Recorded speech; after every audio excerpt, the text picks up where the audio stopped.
iya iya. Sama ini aja.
Jadi Bapak tuh ditinggal di Bali atau Jakarta?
Barang-barang bekas semua Pak tadinya Pak.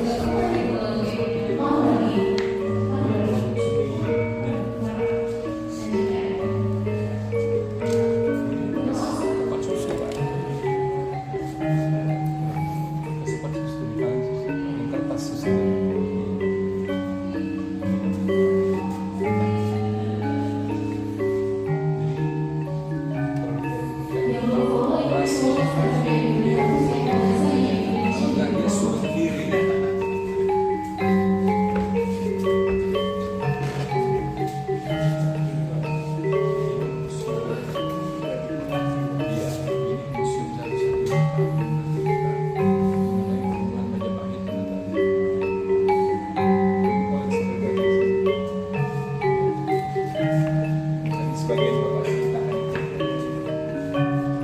Lagi Bapak Ibu hadirin sekalian, sebelum memulai acara, saya ingin menjelaskan safety briefing yang penting untuk kita ketahui bersama jika terjadi keadaan darurat.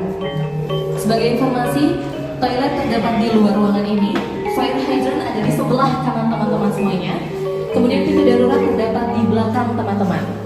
Dalam situasi gempa bumi, kami harap Bapak Ibu untuk segera berkumpul di C lobby atau Singhua Gate lobby pada lantai 1. Dan dalam situasi tsunami, kami harap Bapak Ibu menuju ke mezanin area di lantai 4 menggunakan tangga.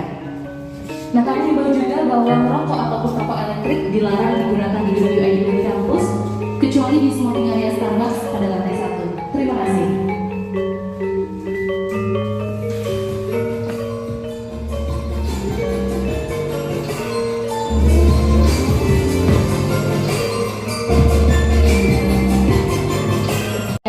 luar biasa. Sekaligus saya ingin mengucapkan selamat datang kepada Koordinator Staf Khusus Presiden Republik Indonesia sekaligus Ketua Puri Kauhan Ubud Foundation, Bapak Dr. Anak Agung Gede Ngurah Ari Dwi Payana MSI. Selanjutnya juga hadir bersama kita Bapak Tantowi Yahya, Presiden United in Diversity Foundation, dan juga ada Bapak Made Oka Suryawan Salaing SS selaku fasilitator yang akan memandu workshop kita nanti. Baik, untuk memulai acara kita pada hari ini, mari kita dengarkan kata sambutan dari Presiden United in Diversity Foundation, Bapak Tantowi Yahya.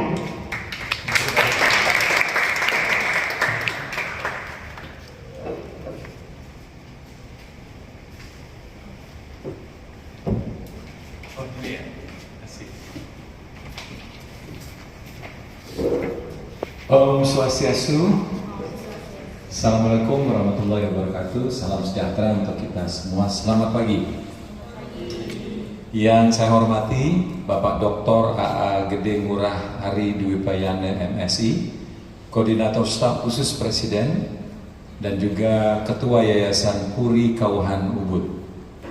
Yang saya hormati Bapak Made Oka Suryawan Salaing SS, Seniman Lontar, serta yang saya hormati teman-teman semua yang hadir pada pagi hari ini.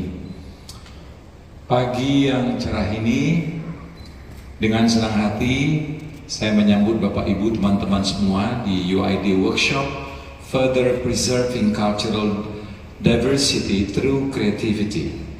Hari ini kita kumpul dengan tujuan bersama untuk merayakan dan melestarikan kekayaan warisan budaya kita dengan fokus pada seni tradisional penulisan lontar. Pendidikan dan kebudayaan. Di Puri Berusaha untuk membangun Yayasan Puri Kauhan Ubud sebagai mandat dari ayahanda kami agar nantinya yayasan ini bisa mengembangkan dirinya untuk bisa mengabdi kepada masyarakat dan juga bisa mempelajari beberapa hal yang menjadi warisan daripada leluhur kami.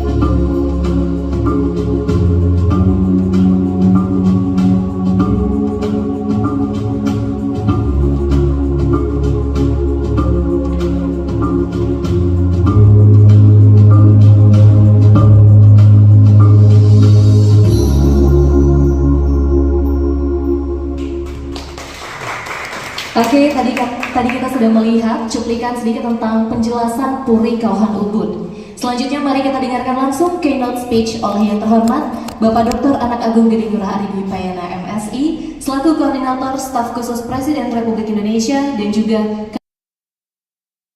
izin Mas.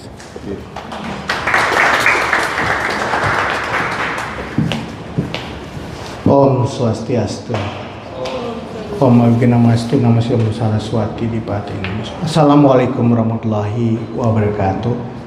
Selamat pagi, salam sejahtera bagi kita semua. Namo Buddhaya, salam kebajikan, salam rahayu. Ini banyak juga yang mulai keberatan dengan banyak salam nih Mas. Tapi karena kita sebuah bangsa yang berbineka, tentu kita harus menghormati berbagai salam tanpa harus kehilangan keimanan gitu ya. Saya kira ini satu tradisi yang sangat baik yang harus kita teruskan. Yang saya hormati Mas Tantowi Yahya, Presiden UID Foundation. Ini kita punya satu lagi presiden nih.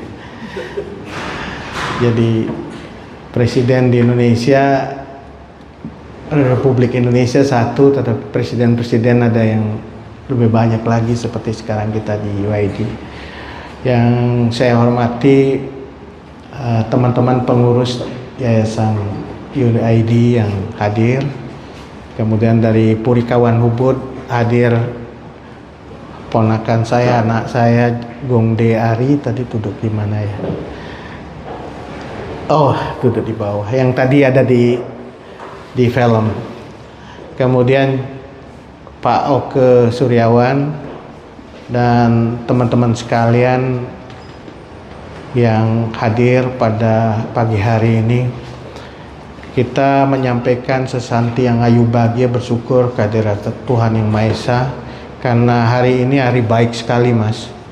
Dalam tradisi di Bali, Sabtu Kliwon itu disebut dengan tumpek, dan tumpek hari ini adalah tumpek terakhir dari wuku yang ada, namanya tumpek wayang.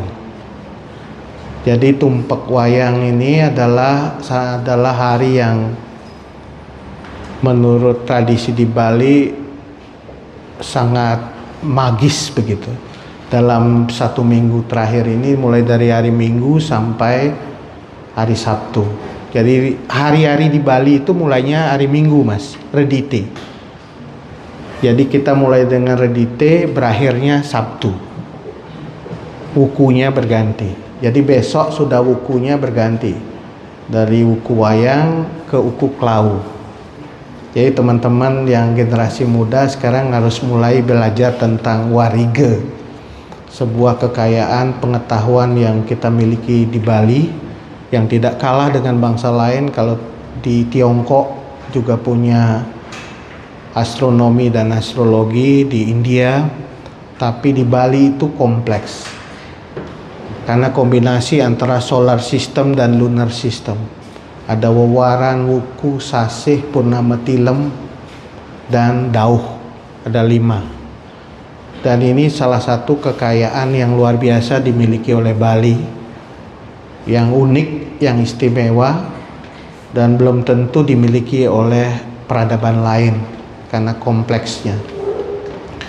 Dan saya mengapresiasi apa yang dilakukan oleh teman-teman dari UID Foundation untuk menggelar workshop ini, karena ini harus dilakukan secara bersama-sama.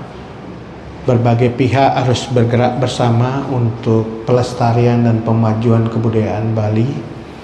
Kami di Yayasan Purikawan memiliki satu misi dan juga pendekatan yang tadi sudah disampaikan, bahwa pendekatan yang kami gunakan adalah pendekatan berbasis keluarga.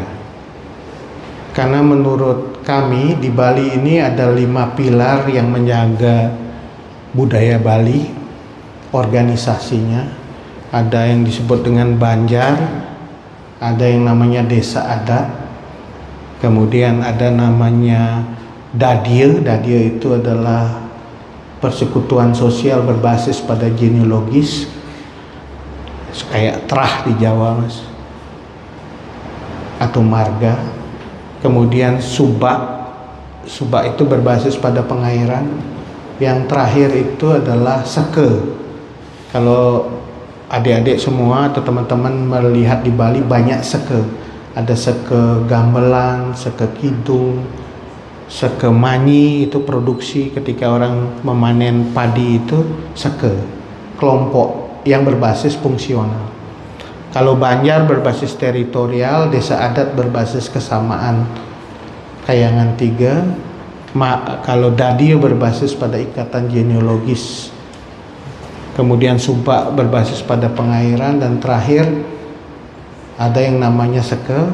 Saya ingin nambahkan satu sebenarnya pilar dalam kebudayaan Bali, namanya keluarga. Dalam konteks Bali saya populerkan itu namanya Kule Dreste. Dreste atau warisan kebudayaan yang ada dalam keluarga. Kan ada Loka Dreste, Sastra Dreste, Kuna Dreste. Di Bali tambahan satu namanya Kule Dreste.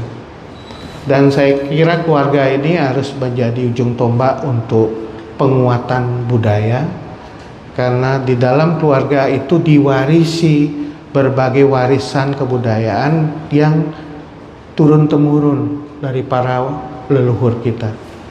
Adik-adik semua mungkin pernah melihat di rumahnya atau di sanggah atau merajaan namanya taksu. ya, taksu kan, pasti ada kemimitan, ada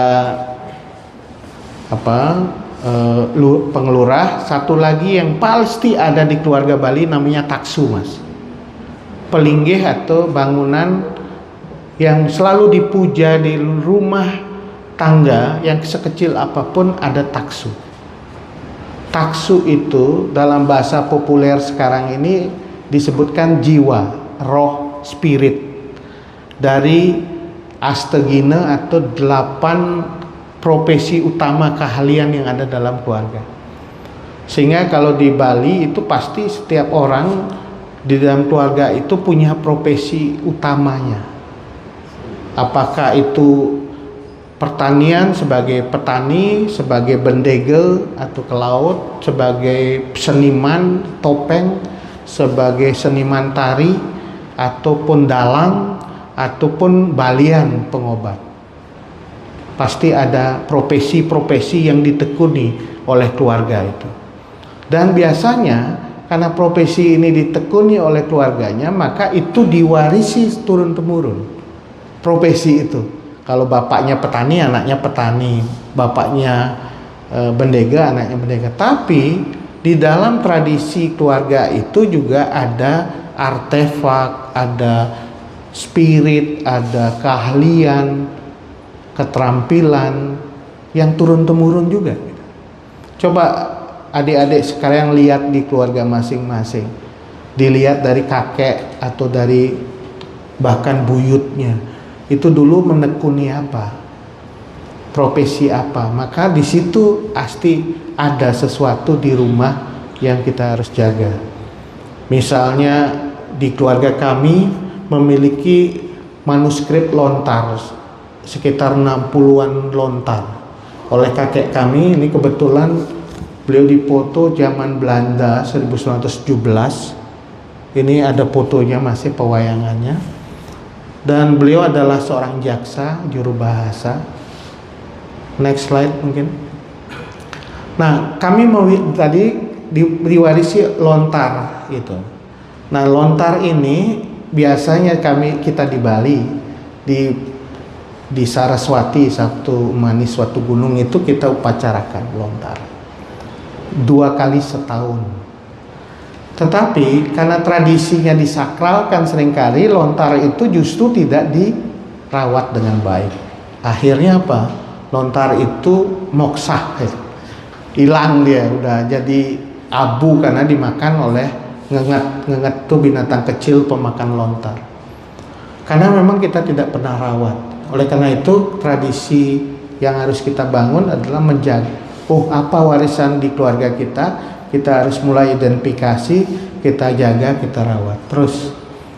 Nah, 2017 kami di Purikawan Ubud mulai melakukan konservasi lontar. Dan saya sengaja ini publish 61 lontar ini kita konservasi, publish, supaya orang-orang atau di puri-puri lain atau di geria-geria lain yang memiliki lontar itu berani membuka lontarnya.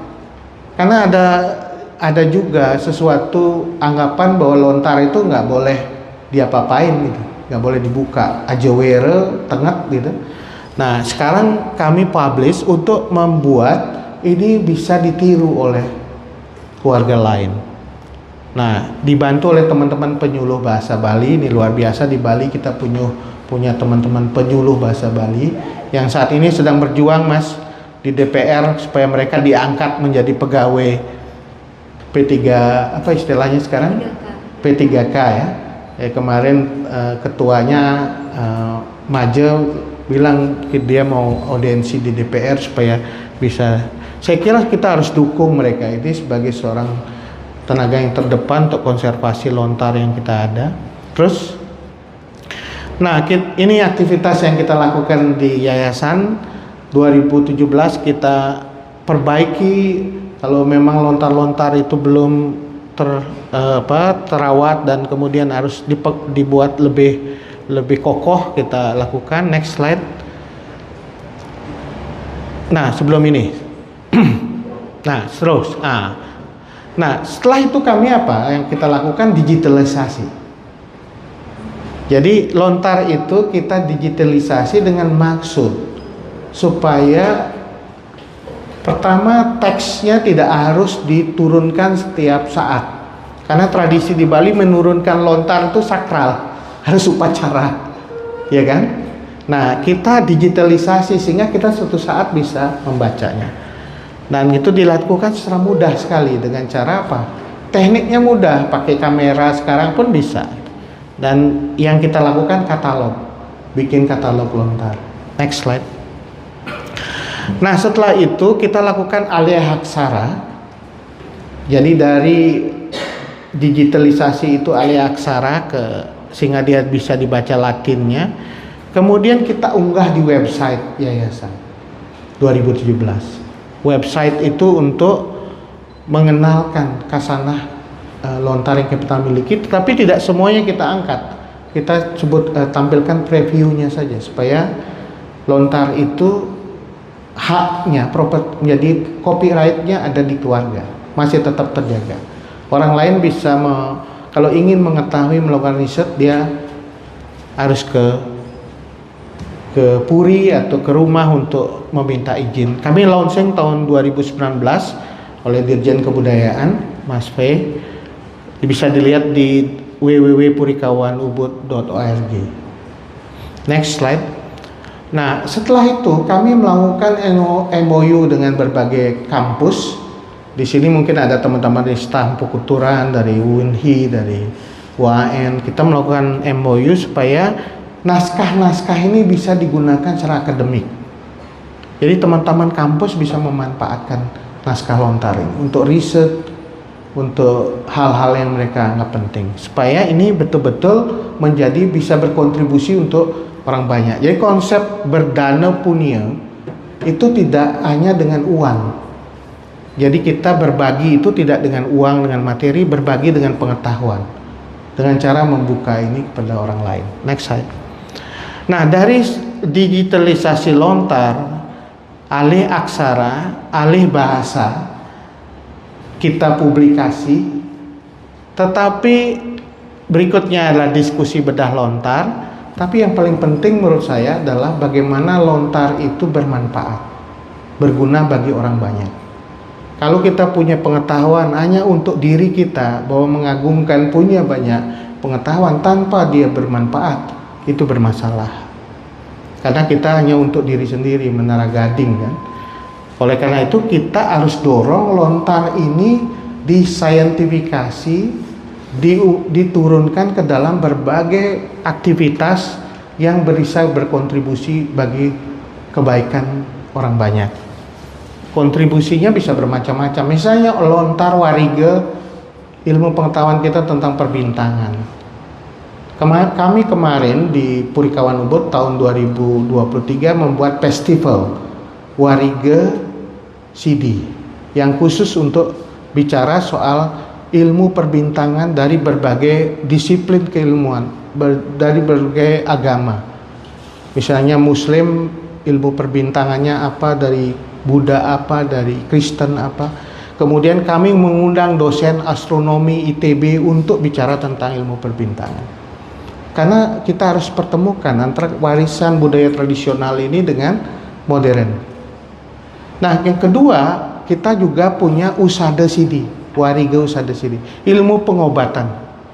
Yang tadi saya sudah ceritakan Mas Tantoya ya, bahwa kita di Bali itu kaya sekali dengan obat herbal, obat energi prana, dan juga pengelukatan. Dan itu kalau kita coba angkat warisan budaya herbal, obat herbal ini menjadi alternatif yang lebih murah bagi masyarakat.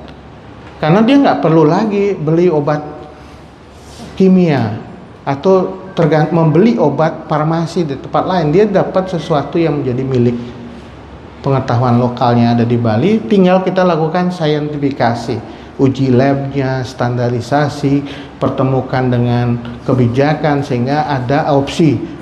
Kayak di Cina, misalnya di Tiongkok kan ada pilihan pengobatan modern atau pengobatan tradisional. Kita juga bisa bikin di Bali, mana mau pengobatan modern, mana yang mau kebalian, tapi dengan standar yang sudah terjaga dan diterima oleh dunia kedokteran. Karena sekarang ini banyak ditolak oleh kelompok medis karena tidak tersaintifikasi. Padahal itu bisa kita lakukan. Nah, itu terkait dengan obat. 2021 kami bikin festival khusus untuk yang teman-teman lakukan sekarang ini. Waktu pandemi itu bagaimana membuat orang meliterasikan atau menuliskan pengalaman pandemi itu dalam kekawin, dan kita sudah lombakan kekawin, geguritan, satwa, kidung, dan lain-lain. Tahun 2021, 2022 kami khusus bicara tentang air dengan tema Toyo Uripin Buana Usada Tinggi Sangat. Sekarang nanti videonya bisa diputar selama 1 tahun dari hulu, tengah, dan hilir, yang konsepnya adalah negara gunung, karena ini harus holistik menyelesaikan soal air, harus dari hulu, gunung, danau dan hutan, sungai, dan laut. Bali punya konsep negara gunung yang konservasinya tidak mulai dari gunung saja tapi juga di tengah dan juga di laut. Nah, tahun ini Mas Tantowi kita mengangkat tema namanya Niti Raja Sasana, tentang kepemimpinan. Karena kita merespon pemilu sudah menghasilkan banyak anggota legislatif baru, nanti ada presiden baru, akan ada pilkada memunculkan bupati wali kota yang baru atau memunculkan gubernur. Nah, apa etiknya, apa basis sasana yang digunakan oleh para pemimpin itu ketika memegang jabatan? Itu yang kami akan gunakan berbasis pada sastra manuskrip yang sudah kita miliki. Jadi kepemimpinan itu harus kita angkat, tidak hanya bagi generasi muda tetapi juga mengingatkan pada yang menjadi pemimpin saat ini. Next slide. Nah, ini misinya keluarga penjaga budaya. Jadi teman-teman dengan aktivitas yang kita lakukan mudah-mudahan mulai hirau dengan keluarganya masing-masing. Lihat kakek saya itu dulu apa, warisan bukan tanah aja ya. Kalau tanah di Bali warisannya banyak, ada yang sudah dijual bahkan jadi pertengkaran keluarga gara-gara tanah. Tapi sekarang kita harus lihat apakah warisan budaya ada di keluarga. Saya kira itu saja sebagai pengantar. Saya sekali lagi mengucapkan terima kasih bisa berbagi dalam kesempatan yang baik ini. Dan nanti kita sambung pada kesempatan dialog berikutnya. Saya tutup dengan Parama Santi, Om Santi Santi Santi Om.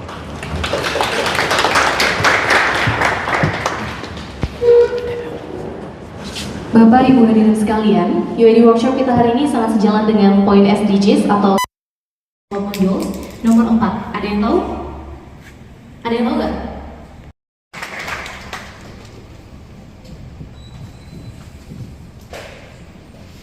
Oke, selamat pagi Om Swastiastu.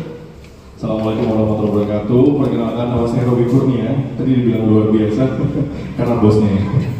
Oke, teman-teman selamat pagi, selamat datang di UID Bali Campus. Tepatnya sekarang kita lagi ada di Bali Abot Art Gallery. Kalau tadi sudah dijelaskan oleh Pak Tantowi, ini adalah koleksi seni pribadi dari seseorang yang kita sama-sama kenal juga, Bu Dea. Teman-teman nanti habis dari sini boleh keliling-keliling ya, lihat-lihat semuanya. Tapi sebelumnya kita akan ada workshop bersama Bli Oke. Nanti akan belajar writing lontar atau menulis lontar. Sebelumnya kita nggak akan lama-lama talk show-nya karena tadi kayaknya penjelasan dari Pak Ari sudah sangat jelas. Tapi nanti kita akan membuka kesempatan untuk teman-teman bertanya kepada pembicaranya kita. Ini kesempatannya. Oke.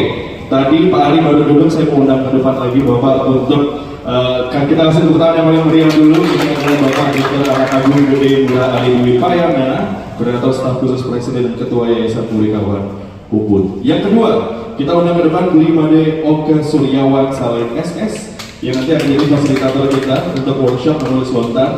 Selamat pagi, saya izin duduk juga biar waktunya cepat berjalan ya Pak Ari ya. Pak Ari apa Pak Ari? Orang muda bilang sekarang healing ya. Oke. Healing ya. Kalau mau penyembuhan di Bali. Penyembuhan di Bali. Ya, penyembuhan di Bali. Tapi kalau kegiatan sehari-hari gimana Pak Ari? di Jakarta. Tadi sempat ngobrol juga Iya, Jogja, Bali. Saya sebenarnya akar saya kan di UGM. Di UGM saya ngajar sejak tahun 95 di FISIP UGM. Kemudian saya diminta untuk bantu Pak Jokowi tahun 2014. Jadi staf khusus presiden, dan tahun 2019 jadi koordinator staf khusus presiden. Ini udah 10 tahun nih Jakarta. 10 tahun Jakarta. Sejak pandemi periode kedua mungkin aktivitasnya jauh lebih turun, dan tahu pandemi kan kita mobilitasnya terbatas, akhirnya saya lebih banyak di Bali. Nah, sejak di Bali itulah saya banyak kemudian melakukan berbagai aktivitas budaya lah di Purikawan Ubud. Salah satunya di Purikawan Ubud. Betul. Tapi mau cerita dulu kalau Pak Ari ini pernah juga mendirikan Yayasan Uluwangkep, organisasi pemerintah yang bergerak dalam penelitian dan pemberdayaan desa adat di Bali. Selain itu, di Yogyakarta juga pernah jadi ketua Yayasan Tatuang Asi Yogyakarta. Boleh cerita sedikit, Pak Ari, sedikit soal kenapa sih sangat serius menyelisi soal pengembangan budaya, gimana budaya ini tetap bertahan di sini? Budaya itu DNA bangsa kita ya. Kalau kita bilang apa sih yang menjadi DNA dari bangsa kita, ya budaya. Dan karena itu kita tidak bisa tidak hidup dalam satu budaya dan juga antar budaya. Jadi kalau saya hidup di Bali dengan budaya Bali, tapi ketika di Jogja saya ketemu dengan beragam budaya. Sehingga diversity ini jadi isu penting sebenarnya, pengelolaan keragaman. Jogja itu kan miniatur Indonesia. Dan akhirnya saya mulai berpikir bagaimana mengelola kebudayaan, basisnya adalah kemanusiaan. Lahir Tatuamasi itu. Aku adalah kamu, kamu adalah aku. Karena pondasi pertemuan antar keberagaman itu sebenarnya kemanusiaan. Tetapi ketika saya kembali ke Bali, saya harus melakukan upaya untuk memperkuat kelembagaan yang dimiliki. Saya tadi sebut 5 lembaga yang harus dijaga. Dan tambah satu. Satulah yang menurut saya pondasi sekarang ini dipakai oleh berbagai kalangan untuk memperkuat budaya kan desa adat. Saya melakukan ini sebelum majelis desa adat itu ada. Sehingga saya bikin workshop antar bendesa adat. Dan setelah itu baru adalah majelis desa adat. Dan menurut saya kita bisa bicara soal isu bersama Bali dari desa adat itu. Dan lahir Uluwangkep. Jadi 2 isu yang saya geluti. Mana yang duluan nih Pak? Tadi dari 3 organisasi tadi. Uluwangkep duluan. Uluwangkep, setelah itu Tatuamasi, baru Purikawan.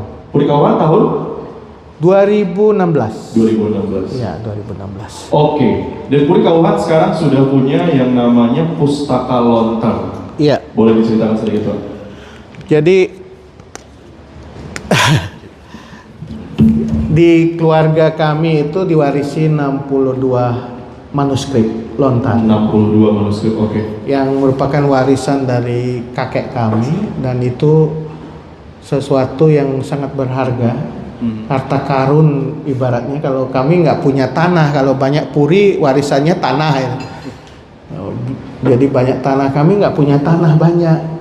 Yang kami punya adalah lontar. Oleh karena itu salah satu cara kita untuk menghormati leluhur itu, apa yang jadi warisan adalah menjaga lontar-lontar itu. Ternyata ketika dibuka lontar itu bermacam tema. Ada tema yang terkait dengan tadi warige, ilmu perbintangan, usada.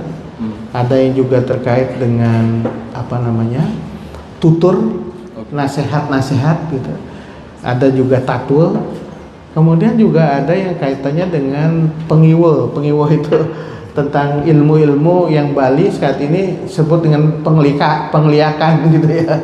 Tetapi itu sebenarnya ilmu yang tradisi yang kaitan dengan sakti, kaitannya dengan energi.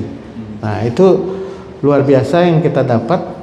Dari situ ternyata kita bisa belajar bahwa pondasi budaya Bali itu adalah aksara dan bahasa.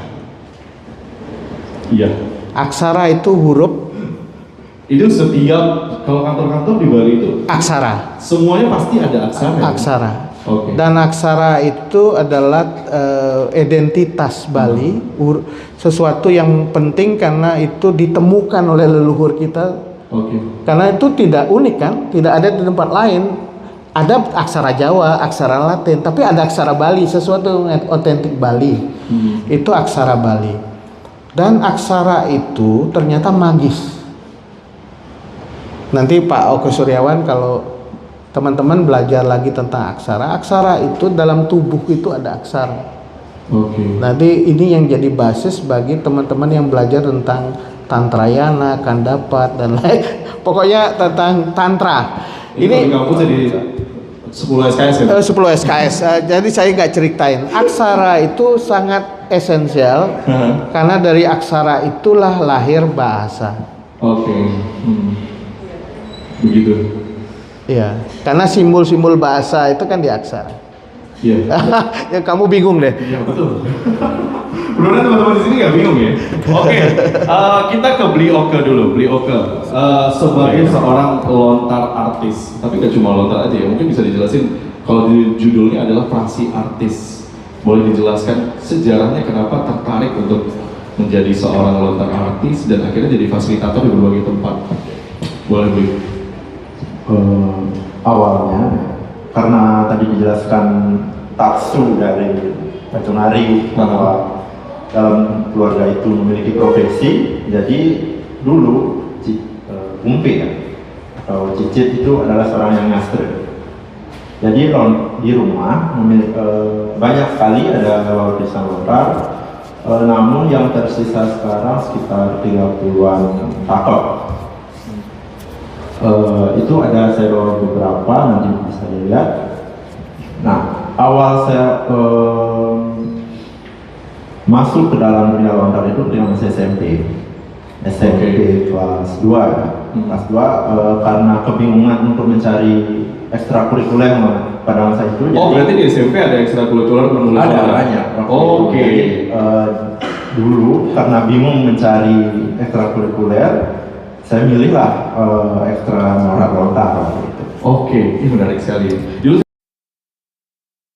keadaannya di Bali hari ini, apakah orang-orang bisa kita bilang kesadaran mereka akan budaya itu masih tinggi atau gimana Pak Ari? Saya punya harapan banyak tentang anak muda Bali saat ini ya, karena memang ada anak-anak muda Bali yang mungkin nggak peduli atau lebih masuk ke dalam budaya pop culture gitu. Tapi banyak juga anak-anak muda yang seperti Oke ini. Dan itu tidak 1-2, itu banyak gitu. Bahkan ada teman-teman yang memang mempunyai dedikasi yang cukup tinggi untuk melakukan kerja-kerja budaya seperti konservasi dan hal-hal yang dilakukan Oke ini.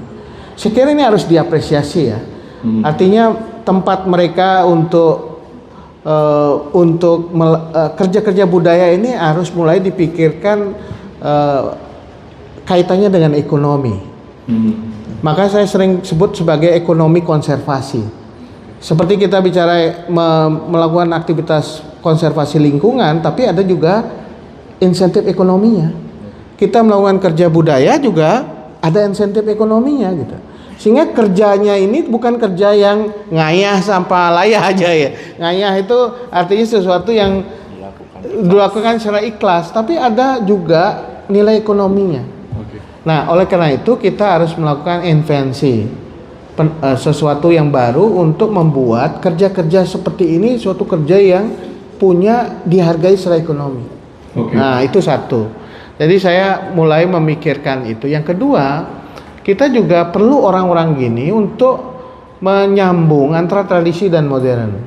Bagaimana basis tradisi yang kita miliki itu bisa ada jembatannya dengan apa yang pengetahuan yang ada dalam ilmu pengetahuan dan sains yang muncul masyarakat modern. Bridgingnya dari orang seperti Oke. Nah, yang ketiga perlu banyak festival untuk merayakan budaya, tetapi juga sekaligus untuk melakukan pertemuan dengan budaya-budaya yang berbeda dan juga budaya modern. Nah, satu lagi yang yang saya juga dorong adalah pendekatan kekinian dalam mendorong ini. Pendekatan kekinian begini. Saya dulu bikin apa yang disebut dengan kampanye Maimo Bahasa Bali. Supaya orang berbahasa Bali kembali. Karena sekarang kecenderungan orang berbahasa Indonesia. Di keluarga Bali pun seperti itu. Nah, Maimo Bahasa Bali caranya saya gimana? Memakai lagu-lagu pop culture yang sekarang banyak yang teman-teman yang penyanyi-penyanyi pop culture bikin lirik lagu bahasa Bali. Satu itu. Kedua, saya kerjasama dengan radio-radio yang disukai anak-anak muda. Phoenix misalnya. Itu saya pakai untuk kampanye tentang lontar. Setiap hari dengerin musik barat, tapi sekarang bicara dengerin oke tentang nyurat lontar. Ini kan menggugah anak-anak muda generasi Z untuk itu. Jadi pendekatan kekinian harus dipakai. Oke, berarti tetap ada usaha yang ditaruh di situ ya, Bro, untuk bisa tetap mempertahankan budaya ini tetap ada. Iya, pendekatannya harus sesuai dengan yang generasi baru. Betul. Nggak bisa kita pakai dengan model. Jadi orang harus bisa dikenalkan. Sekarang saya bikin festival animasi. Oke. Tapi berbasis pada cerita lokal. Oke. Nah, dulu saya bikin festival film pendek tentang air, tapi mengangkat story tentang cerita rakyat. Jadi dengan cara seperti itu muatan-muatannya tradisi, nilainya muncul dalam masyarakat budaya, tetapi dibangun dalam pendekatan kekinian. Nah, itu menurut saya media baru. Media baru harus banyak dipromosikan. Baik itu film, animasi, kartun, itu harus banyak, tapi muatan nilainya adalah tradisi. Oke. Tapi kalau sebagai seorang, ini bicara soal seorang pendatang gitu. Saya baru di Bali 6 bulan, tapi baru masuk Bali itu merasa Bali itu sangat kaya akan budaya, terlalu kaya bahkan dibanding Padang ya. Ini jadinya bandingin banget. Kalau Jakarta sudah lah ya. Padang karena dulu ada perang Padri hilang. Nanti nggak kemana-mana. Oke, kita ke Beli Okta lagi. Beli Okta, nanti sebenarnya sebelum nanti memulai teman-teman akan coba workshop dan langsung menulis lontar sendiri. Apa nih dari Beli Okta yang teman-teman harus tahu bahwa sejarah menulis lontar seperti ini, kegunaannya apa dan bagaimana mereka bisa menulis ini dengan baik nanti. Silakan Beli Okta. Oke, menulis lontar, nanti kan teman-teman akan coba, mungkin dikasih brief dulu. Ada tips-tipsnya. Iya, tips-tipsnya. Tips menulis lontar ya. Yang pertama, kita harus mengetahui bagaimana teknik-teknik yang benar dalam menulis lontar, bagaimana cara memegang alat tulis dan lontar. Jadi mungkin saya akan bertanya, apa ada peserta yang Balinis? Memang benar apa yang dikatakan Bapak bahwa generasi kita saat ini itu jarang sekali suka dengan budaya Bali, apalagi tentang bahasa Bali Bapak. Nah, saya sendiri pun agak kewalahan. Saya sudah meningkatkan bahasa Bali agar mampu dimengerti oleh anak-anak masa kini. Jadi saya ingin bertanya selaku Bapak ya Bapak, ini tentang aksara. Bagaimana sih cara kita mengajak anak-anak agar mau ikut serta membudayakan aksara Bali, sastra Bali, dan bahasa Bali? Sekian. Bahasa itu fungsional. Agak saklek sedikit bapaknya atau ibunya jangan mau menjawab dengan bahasa Indonesia. Kalau bahasa Indonesia jawab dulu. Kan ada cara begitu untuk melatih penggunaan bahasa Bali gitu. Nah, ini memang PR. Pemerintah sekarang ini kan baru pada tahap penggunaan bahasa Bali hari tertentu gitu kan. Hari Kamis pakai baju Bali, pakaian Bali, berbahasa Bali, tapi nggak semua orang berbahasa Bali. Aksara Bali ditambahin di bawah papan nama, baru segitu gitu. Tapi kita harus cari cara baru untuk mengenalkan itu supaya lebih bagus ya, lebih efektif ke anak-anak kita ke depan. Ya. Oke, gimana sudah terjawab ya? Terima kasih pertanyaannya karena kita abis ini akan segera workshop, berarti talkshow kita sampai di sini dulu. Oke. Terima kasih banyak Bapak Terima dan kasih. juga beliau Oke sudah memberikan waktunya. Kita kasih tepuk tangan yang paling meriah dulu untuk bicara kita. Nanti alamatnya dicatat ya, kita kirim buku Oke, ya. nanti dibantu panitia ya. Oh, saking Gianyar ya. Nanti workshop atau festival kami datang gratis semua pokoknya. Luar biasa. Wah. Terima kasih banyak Pak Ari dan juga beliau Oke. Kita berikan kembali ke MC-nya kita. Oke. Cek. Luar biasa.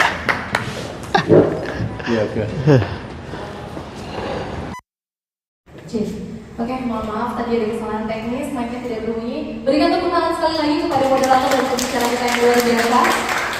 Jadi teman-teman. Nah, jadi dalam menulis lontar itu, kedua tangan kita itu berfungsi sebagai pemegang alat-alat menulis. Nah, cara memegang lontar dengan tangan kiri, jadi seperti ini. Pegang lontar dengan dijepit oleh ibu jari kiri seperti ini dan ditaruh di meja seperti ini. Sudah? Nah, tata cara memegang pengerupa yaitu dengan 3 jari ibu jari, telunjuk dan jari tengah. Dan seperti ini.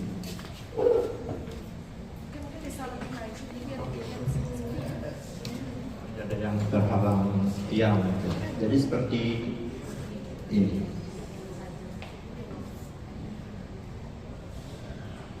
Nah,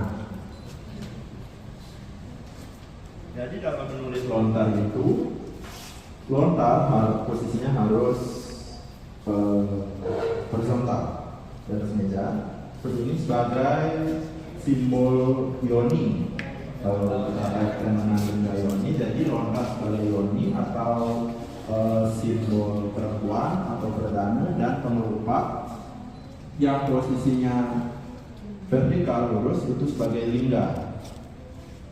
Jadi ini konsep lingga yoni dalam melahirkan suatu karya ataupun karya sastra ataupun karya karangan lainnya.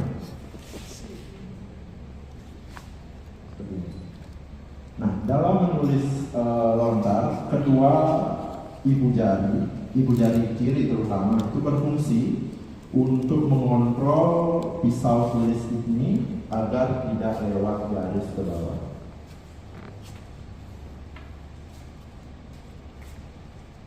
Jadi saya contohkan begini.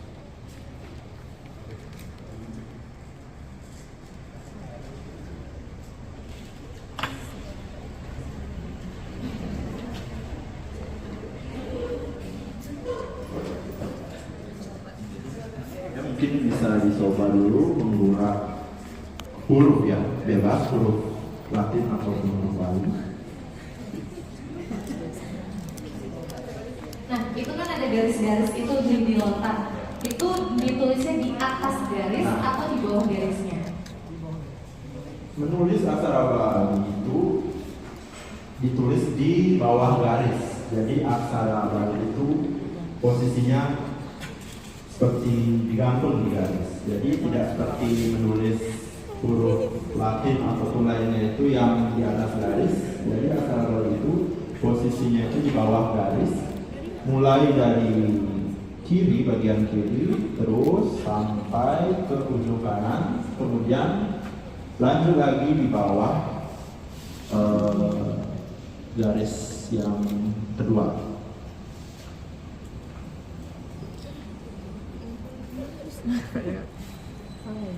Jadi menulis lontar itu tidak sama seperti menulis di buku ya.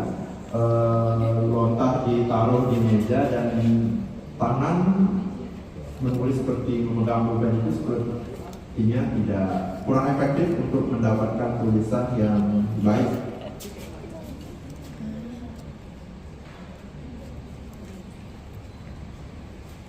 Jadi memegang pengerupa seperti ini, dua jari sisanya itu jangan dilipat ke bawah.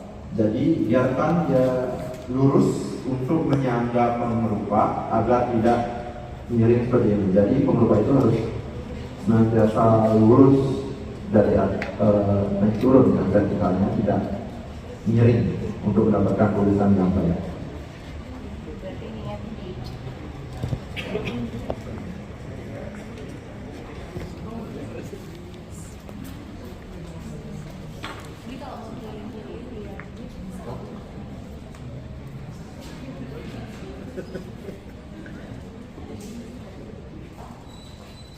Harus ditekan mas biar ada jejaknya. Oh gitu ya. Tekan nanti kalau dikasih hitam jadi dia ada jejak. Oh gitu. Jadi tekan betul gitu. Tekan. Mungkin di sini saya lihat ada teman-teman dari Sastra Bali, bisa angkat tangan? Ya, kalau bisa boleh saya minta bantuan untuk mendampingi kakak-kakak yang lain bergabung di meja yang lain untuk memberikan arahan untuk menulis loncatan. Di sini hilang mas, hilang bisa. Ya. Ya ini yang untuk membantu.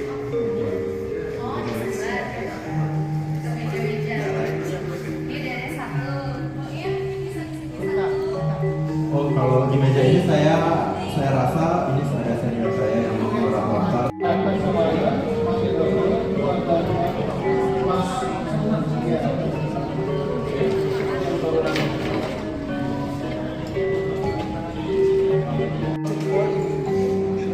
Ini untuk tumpuannya si pengupas.